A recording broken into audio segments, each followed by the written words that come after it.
The Supreme Court kicks off its new term today, October 6th, and it promises to be a big one for the power of the presidency, free speech, and voting rights, among other things. What can we expect from the court this term, and how will it affect the public perception of the justices in this year of highly partisan and polarized American politics?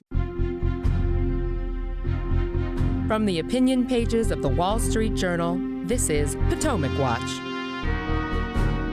Welcome to Potomac Watch, the daily podcast of the Wall Street Journal opinion pages. I'm Paul Gigot, and my guest today, Ilya Shapiro. He's a senior fellow and director of constitutional studies at the Manhattan Institute. He's also author of the book Lawless: The Miseducation of America's Elites, about conformity in American education, especially its law schools. Welcome, Ilya. Thanks for coming in. Good to see you again. Good to be back with you on this first day of school, as it were, for the new Supreme Court term. All right, let's dig right into the cases and take some of the categories of these cases one by one. And I think the press is focused right now, more than anything else, on presidential power and the limits of that power. And of course, casting this term as a showdown of sorts between the court and Donald Trump, since everything in our era is always and everything about Donald Trump. But the stakes are much larger than a single presidency. And let's talk about some of these cases. Start with the tariff case and the president's use of the International Emergency Economic Powers Act to impose willy-nilly tariffs on all kinds of countries. There's a challenge to that. Two lower courts, have said that the president exceeded his power. And now the Supreme Court will decide. Presidents have imposed tariffs unilaterally in the past, more parsimoniously, not global tariffs, not kind of, as you said, willy-nilly. And responding to specific issues, the steel industry or a particular country behaving poorly or something like that. IEPA, this statute, has never been used in this way, and its language is fairly broad. So some of the lower courts have been concerned that that's too vague. Congress, if it wants to give the president such power, it has to speak with more specificity. Also, is there really an emergency here? If we're levying tariffs around the world for reasons that have been there forever, is that something new? Lots of different arguments: statutory, constitutional. The major questions doctrine has come up a lot in the past, and that's probably the most likely way the court is going to resolve this. But it's very hard to predict. But obviously, a significant both political, economic, and legal case. My view on this, Ilya, is sides with those who think the president has exceeded his power, and it's for a couple of reasons. One is this emergency point. I mean, the president cited the fentanyl emergency from fentanyl imports, and he's also cited emergency that the U.S. has a big trade deficit. Well, on the trade deficit, we've had a trade deficit for decades.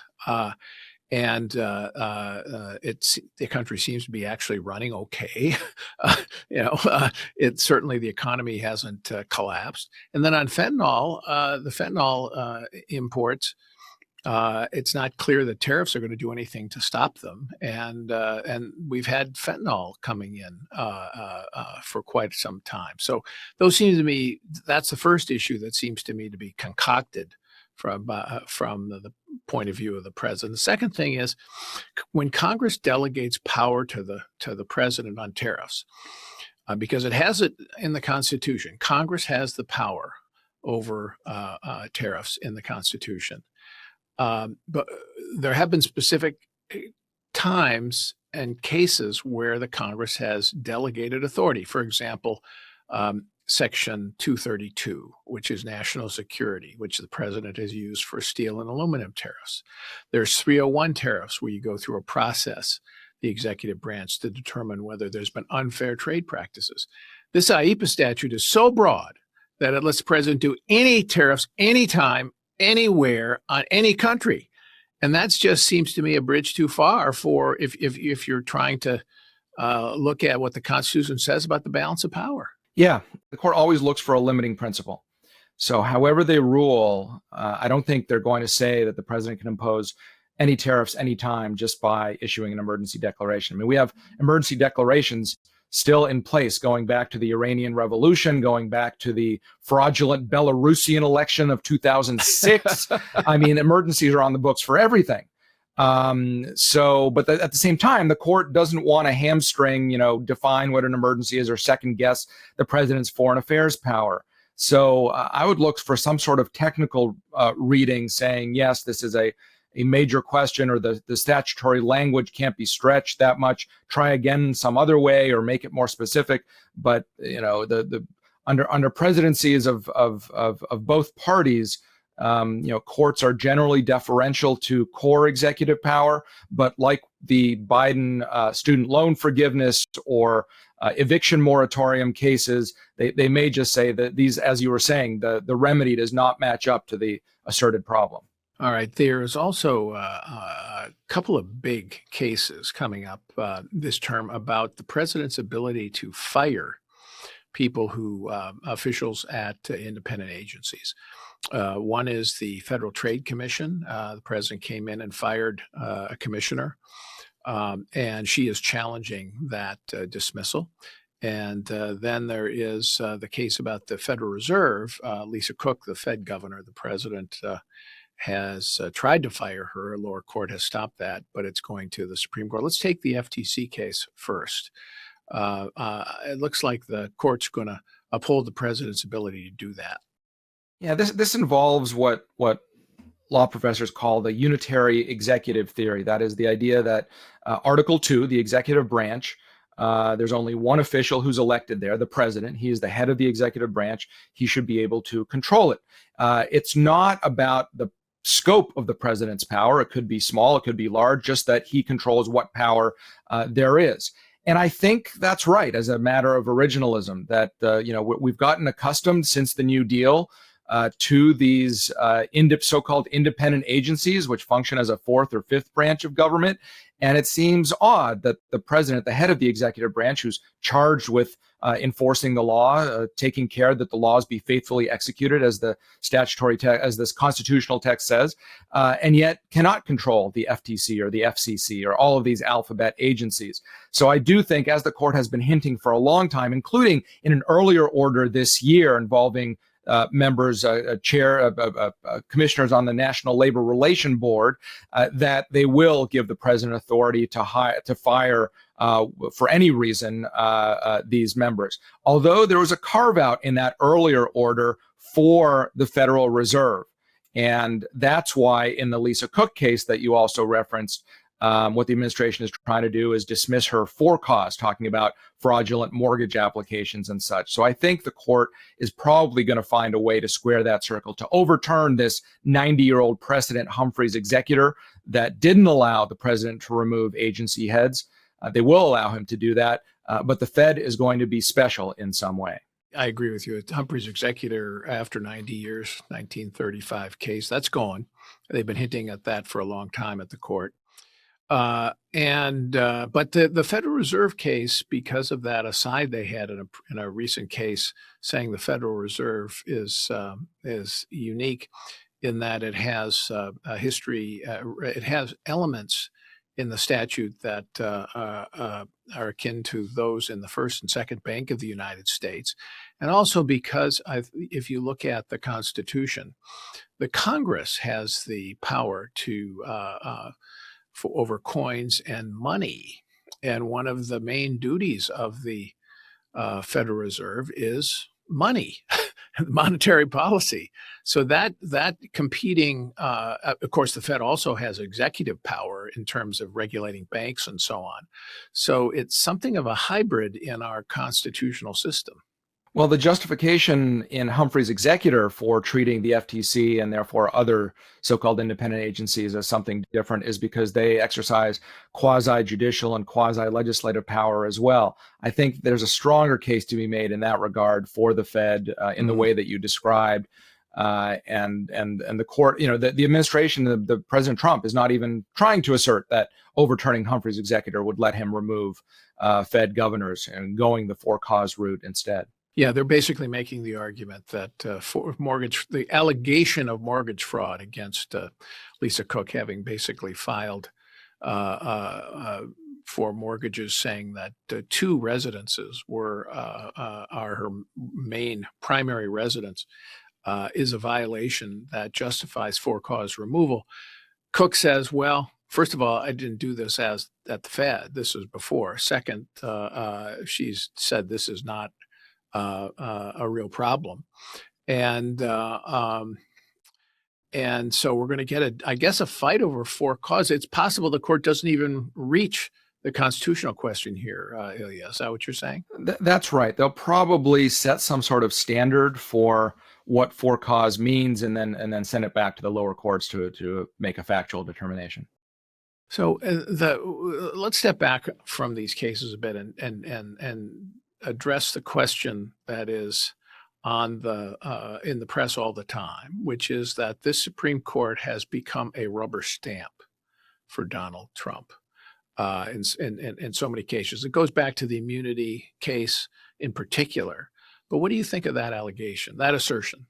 I don't think it's right. I think they hew close to the unitary executive theory. So when Trump is doing things that is about the executive branch and reorganizing it and things like that, they will defer to him. They will setting standards as precedents that will affect future presidents as well. When he's trying to do other things, there's more resistance, as it were. But also, there's strategy by the executive branch here. The Solicitor General, the government's head lawyer before the Supreme Court, doesn't take every single lower court loss to the Supreme Court. He takes certain ones, and there he has about an 80% success rate. So there's a lot of legal strategy going on there as well. Also, if you look back to the first Trump term, there were plenty of losses by Trump personally and by the presidency. I think as they get more on the meat of some of these cases, we talked about tariffs, birthright citizenship, if and when they ever get to the merits, is likely to be a loss for the president. Maybe not even on the constitutional substance, but just on saying that Congress would have to change that rather than the president, things like that.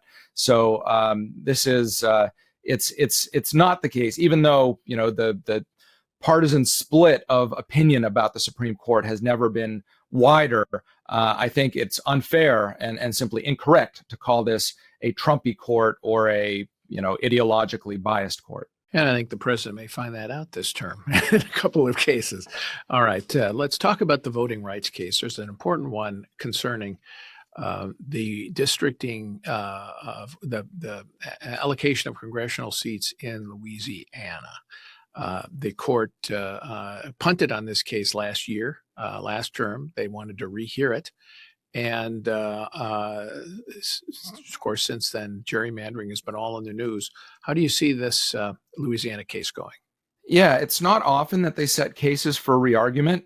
And so what happened here was there was skirmishes over redistricting, and a lower court ordered Louisiana to create a second majority-minority district because about 40% of Louisianans are Black, and the previous map only had one of their 6 seats being majority Black. So they said, draw a second one. And so then they did that, but then other challengers came in and said that that's racial discrimination in voting. And so the court said, this is not a technocratic case. This goes to fundamentally, is it violating the Constitution, the Equal Protection Clause, the 14th Amendment, the guarantee of the equal right to vote in the 15th Amendment, to use race in such a way to comply with our own jurisprudence on the Voting Rights Act in Section 2, allegations of so-called vote dilution. And I think where they're going is the same place they went with claims of partisan gerrymandering a few years ago, where they said, we are not going to police claims of partisan gerrymandering. The Constitution is silent. So similarly here, I think they're going to say, we're done with this Goldilocks regime of you have to use race a little bit, but not too much. That's too hard and disingenuous. We're just going to say, yeah, the Constitution protects against racial discrimination in voting, but not these things about majority-minority districts and voter dilution claims. I hope you're right. And this would be a huge victory for Justice Clarence Thomas in particular, who's been fighting this cause for a long time in dissents at the court. Also, the election authorities in Louisiana would like this decision because they're throwing up their hands. I mean, when they created one majority minority district, they got sued. And then when they created two, they also got sued. So, what do you do? Yeah, you're sued if you do, sued if you don't. Absolutely. Right. Okay. But it will be a big case because it will affect the use by other states of racial gerrymanders and lawsuits against gerrymanders on racial grounds. The court took itself out of adjudicating the courts out of adjudicating political gerrymanders some time ago, and this would take them out of racial gerrymanders as well. All right, let's talk about some of the couple of major cases involving transgender regulation and speech related to transgender. So the first case, Childs versus Salazar, is sort of, at least on the surface, an inverse of last term's big case, Scrimeti. Scrimeti allowed Tennessee and about half the other states to ban medical and surgical treatment to treat gender dysphoria. This is a case here, Childs, where Colorado, again joined by about half the other states, bans talk therapy, or what they call conversion therapy, to treat gender dysphoria. That is, if you're so-called affirming somebody who wants to transition or sees themselves as different than their birth gender, that's okay. But if the therapist wants to reconcile these feelings or somehow do something other than affirm, then you can't do that. So I say that this is only superficially the inverse, because this is as Scrimeti, because it involves and is going to be decided based on the First Amendment rather than equal protection or substantive due process under the 14th Amendment. And I think what the court is going to say is this is a classic case of viewpoint discrimination. You're not outlawing talk therapy altogether for gender dysphoria. You're saying you can only speak in a certain direction with a certain viewpoint, and that's they're not going to like that. Yeah, it should be an easy call, I think, for the court. Could be 9-0 actually. One would hope, but I doubt in these times. All right. The other case is men in women's sports.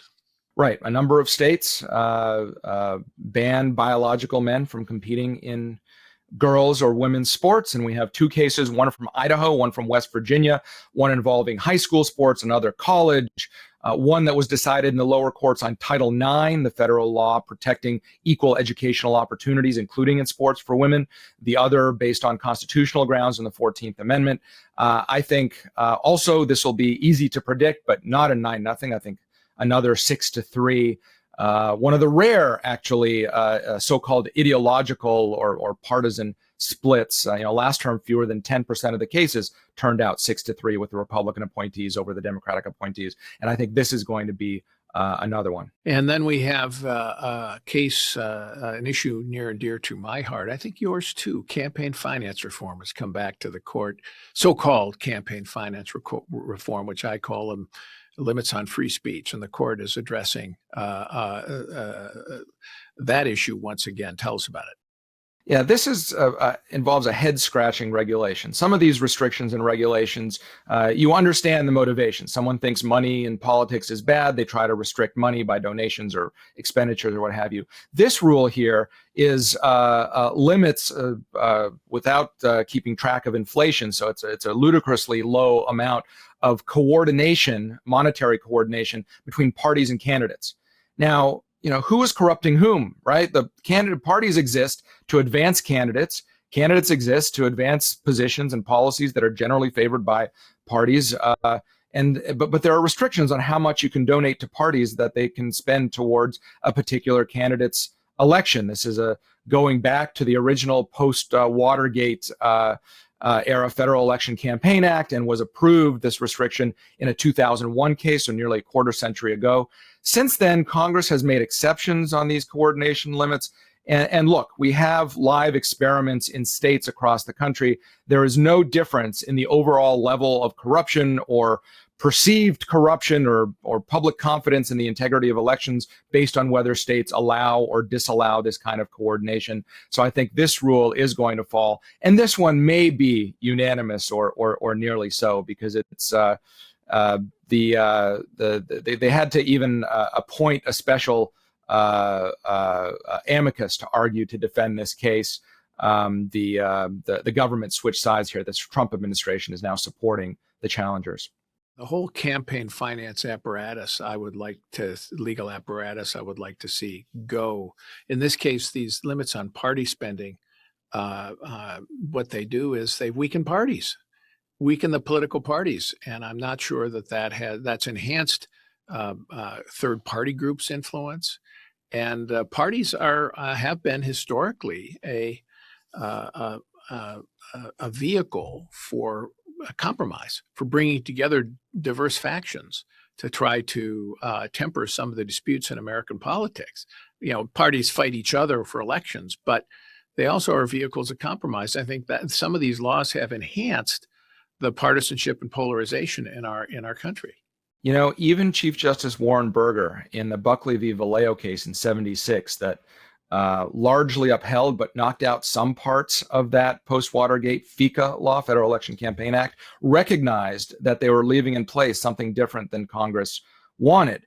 And over the years, both jurisprudence and practical results has shown that the resulting structure really makes no sense and is unworkable and doesn't accomplish anything that the so-called reformers would want it to in the first place. So I agree. It really needs to collapse upon itself.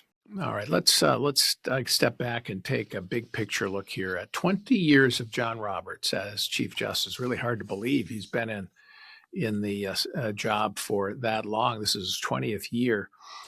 As you look back over the Roberts Court and its different variations over the years as some of the associate justices have changed it, what do you think his legacy is so far?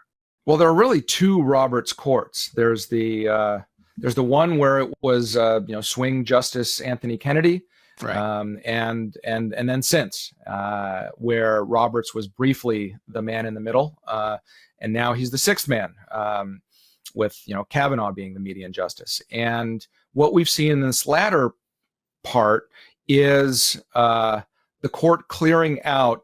I mentioned Chief Justice Burger, the kind of gaudy 70s and early 80s underbrush of jurisprudence, whether you're talking about Roe v. Wade, whether you're talking about Bakke and affirmative action, campaign finance, Chevron, all of these major cases in so many different parts of modern American law that come from that era are gone.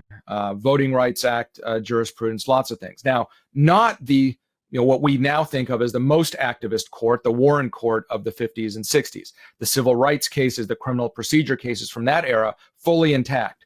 Mm-hmm. But this other weird stuff, add in religion and public life, add in, you name it, what area of law, guns, has all been swept away. And that, I think, is has brought us to where we are. The Roberts Court has essentially brought us back to we talk about this moment in our political culture, perhaps resembling 1968 and political violence and protest and what have you.